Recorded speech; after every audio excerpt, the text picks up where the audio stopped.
Liquefaction of gases. Liquefaction का मतलब होता है लिक्विफाई करना, यानी गैसेस के मॉलिक्यूल्स को लिक्विफाई करना, गैसेस से लिक्विड बनाना, गैस को कन्वर्ट करना इनटू लिक्विड्स। तो गैस को लिक्विड्स में कन्वर्ट करने के लिए दो पैरामीटर्स बहुत जरूरी होते हैं।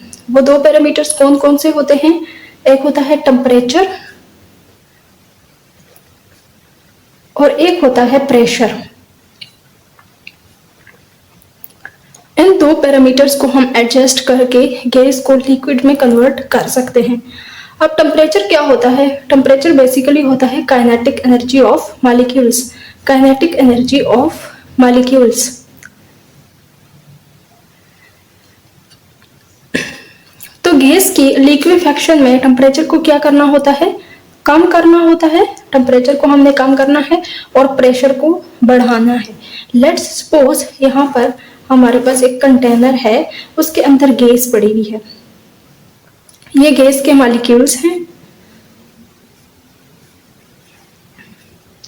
और इनका टेम्परेचर है T1।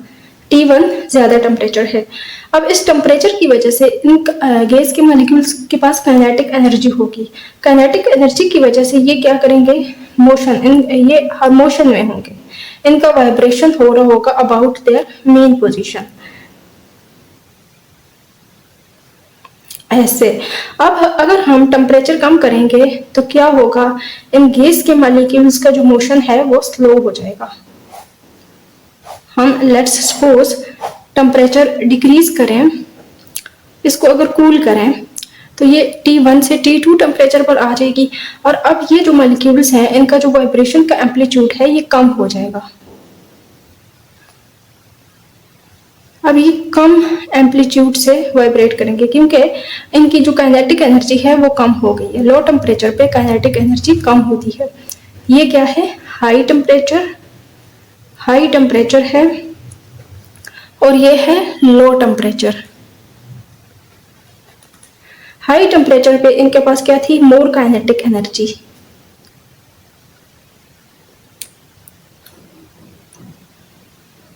लो टेम्परेचर पे इनकी काइनेटिक एनर्जी कम हो गई है। Kinetic energy decreases.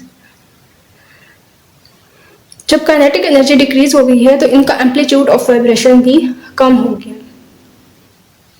अब हर गैस का एक क्रिटिकल टेम्परेचर होता है। क्रिटिकल टेम्परेचर बहुत जरूरी चीज है for the liquefaction of the gases. Critical temperature, इसको हम कैसे डिफाइन करेंगे? The temperature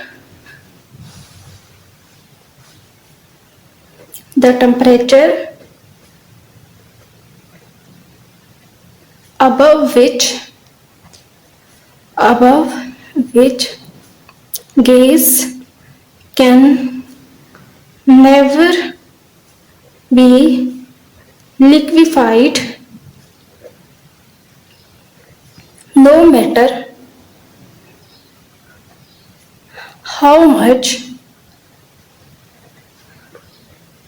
pressure is applied। यानी ये एक खास टेम्परेचर है जिससे थोड़ा सा भी अगर ऊपर टेम्परेचर होगा तो गैस कभी भी लिक्विफाई नहीं हो सकेगी। लेट्स सपोज ये टेम्परेचर का एक स्केल है, इसके ऊपर यहाँ पर है क्रिटिकल टेम्परेचर और ये कम टेम्परेचर है क्रिटिकल टेम्परेचर से और ये ज्यादा। तो यहाँ पर गैस जो है लिक्विफाई हो सकती है और इधर जो है गैस कभी भी लिक्विफाई नहीं हो सकेगी। इधर क्रिटिकल टेम्परेचर से ज्यादा टेम्परेचर पर गैसियस स्टेट ही मेंटेन होगी गैस की। क्रिटिकल टेम्परेचर से कम टेम्परेचर पर गैस को हम लिक्विफाई कर सकते हैं बाय अप्लाइंग। अब हम देख लेते हैं प्रेशर। ये तो थी टेम्परेचर की कहानी। अगर हम प्रेशर की बात करें तो गैस के मॉलिक्यूल्स में कोई फोर्स ऑफ अट्रैक्शन नहीं होती क्योंकि गैस के मॉलिक्यूल्स दूर दूर होते हैं। अभी हमने टेम्परेचर कम किया तो टेम्परेचर कम करने के नतीजे में क्या हुआ था कि एम्पलीट्यूड ऑफ वाइब्रेशन जो है गैस के मॉलिक्यूल्स का वो कम हो गया था, यानी उनकी काइनेटिक एनर्जी कम हो गई थी। पर यहाँ पर एक बात है कि gas molecules are far away from each other, far away from each other, तो इनके बीच में क्या होगा कि no force of attraction, no force of attraction, इनके बीच में किसी किस्म का कोई फोर्स ऑफ अट्रैक्शन नहीं होगा। लेकिन जब इस गैस के ऊपर प्रेशर अप्लाई किया जाएगा, लेट्स सपोज ये गैस एक कंटेनर में है, ऊपर वाला इसका जो पिस्टन है ये मूवेबल है, इसके ऊपर अगर हम ज्यादा प्रेशर अप्लाई करेंगे, यहां से और प्रेशर अप्लाई करेंगे, तो क्या होगा, गैस के मॉलिक्यूल्स करीब करीब आ जाएंगे, गैस के मॉलिक्यूल्स करीब करीब आ जाएंगे, तो इनके बीच में जो फोर्स ऑफ अट्रैक्शन है वो डेवलप हो जाएगी। Gas molecules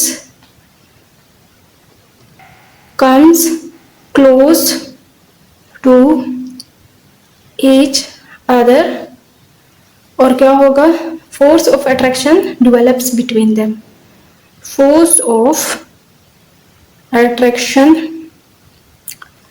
develops. जब फोर्स ऑफ अट्रैक्शन डेवलप होती जाएगी तो अल्टीमेटली जो गैसियस स्टेट है वो लिक्विड स्टेट में कन्वर्ट होती जाएगी। तो पहली चीज लिक्विफेक्शन में जो सबसे अहम पैरामीटर था वो टेम्परेचर था। टेम्परेचर क्रिटिकल टेम्परेचर से कम होना चाहिए, और क्रिटिकल टेम्परेचर क्या होता है, the temperature above which gas can never be liquefied no matter how much pressure is applied. जब क्रिटिकल टेम्परेचर या क्रिटिकल टेम्परेचर से कम टेम्परेचर होगा तो तब आप प्रेशर बढ़ाकर उस गैस के मॉलिक्यूल्स के बीच में फोर्स ऑफ अट्रैक्शन डेवलप करवा सकते हो। तो यहां से हमें पता चला कि गैस को लिक्विफाई करने के लिए हमें क्या करना होगा, हमें दो चीजें करनी होगी। ये लेट्स सपोज गैस है, गैस को लिक्विड में आपने कन्वर्ट करना है, तो आपने क्या करना है, टेम्परेचर को डिक्रीज करना है और प्रेशर को इंक्रीज करना है, ये दो चीजें करनी है। अब गैस को लिक्विफाई करने के लिए एक इफेक्ट होता है जिसको जाउल थॉमसन इफेक्ट कहा जाता है। क्या कहा जाता है, joule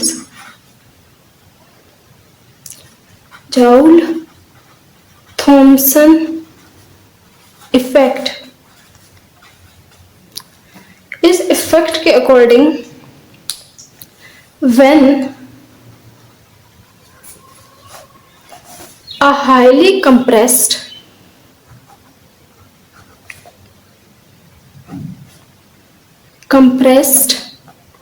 gas is allowed to escape out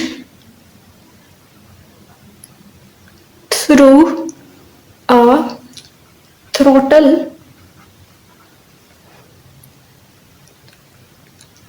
the temperature of the gas falls to such an extent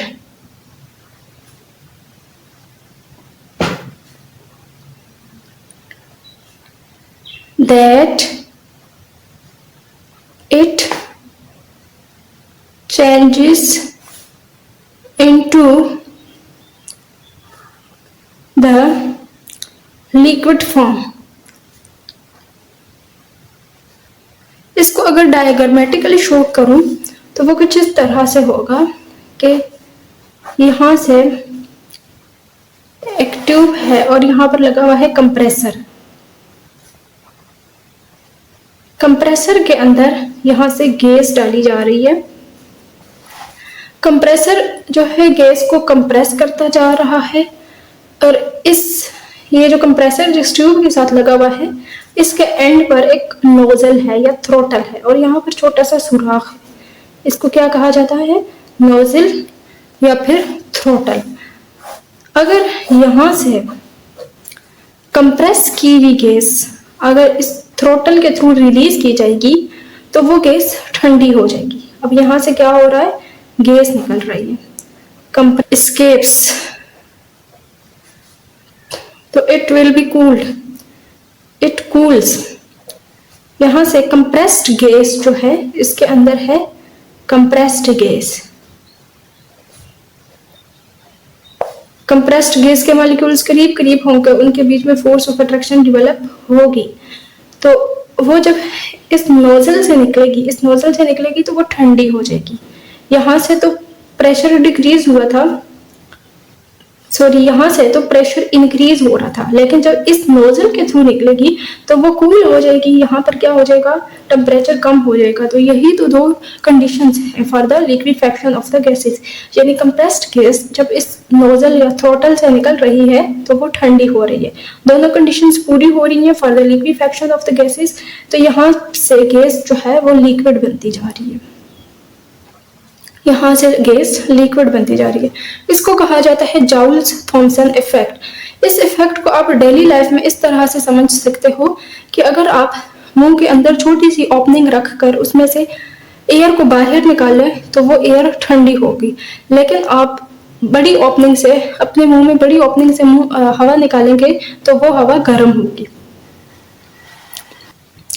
आप ये एक्सपेरिमेंट करके भी देख सकते हैं।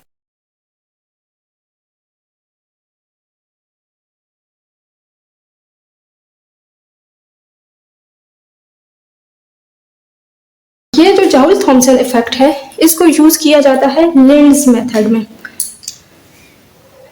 लिंड्स मेथड होता है जिसके थ्रू गैसेस को लिक्विड में कन्वर्ट किया जाता है।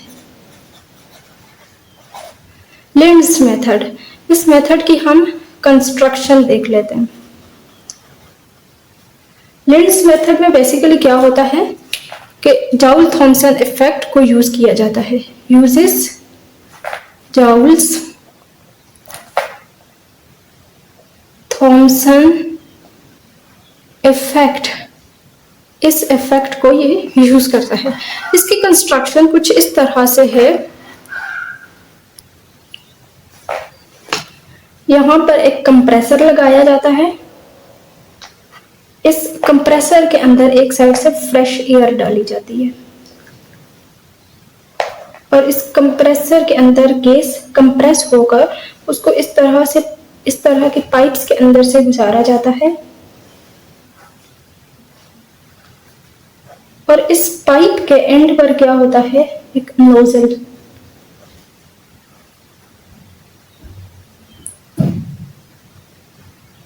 इस पाइप के एंड पर एक नोजल होता है।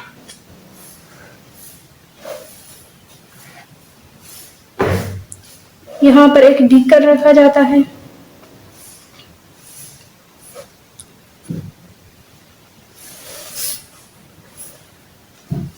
और यहाँ पर क्या रिफ्रेग्रेंट लिक्विड रखा जाता है इस पाइप के इर्द गिर्द। अब इसको अगर लेबल करें तो ये है कंप्रेसर, यहां से इन की जाएगी फ्रेश एयर, ये है रिफ्रिजरेटिंग लिक्विड,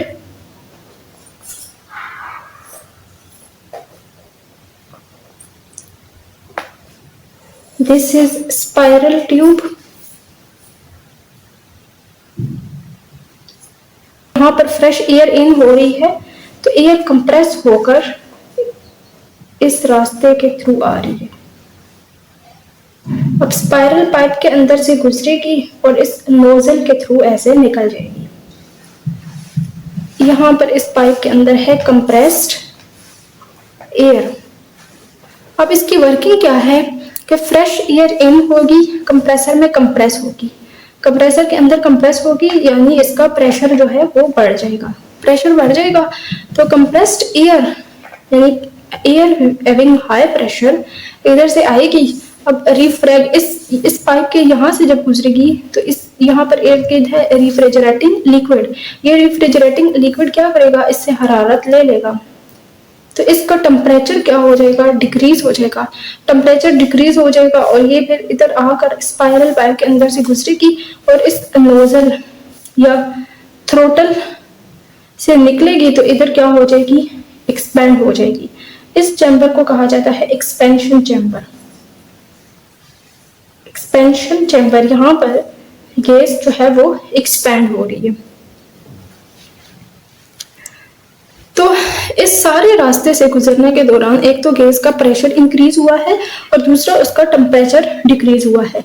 और इस थ्रोटल से जब गैस निकली है तो यहाँ पर कौन सा इफेक्ट लगा है, जाउल थॉमसन इफेक्ट, यानी कंप्रेस्ड एयर को स्मॉल नोजल या थ्रोटल के थ्रू क्या किया गया है, एक्सपैंड किया गया है। तो जाउल थॉमसन इफेक्ट की वजह से यहाँ पे भी एयर का टेम्परेचर जो है वो डिक्रीज हो जाएगा। तो ये सारी कंडीशंस पूरी हो रही हैं for the liquefaction of the gas.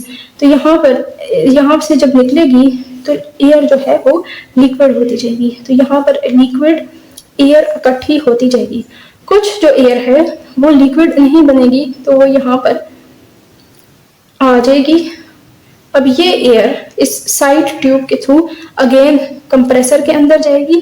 Compressor के अंदर जाकर फिर से इस सारे साइकिल के थ्रू आएगी और लिक्विफाई हो जाएगी। तो इस तरीके से गैसेस को लिक्विफाई किया जाता है।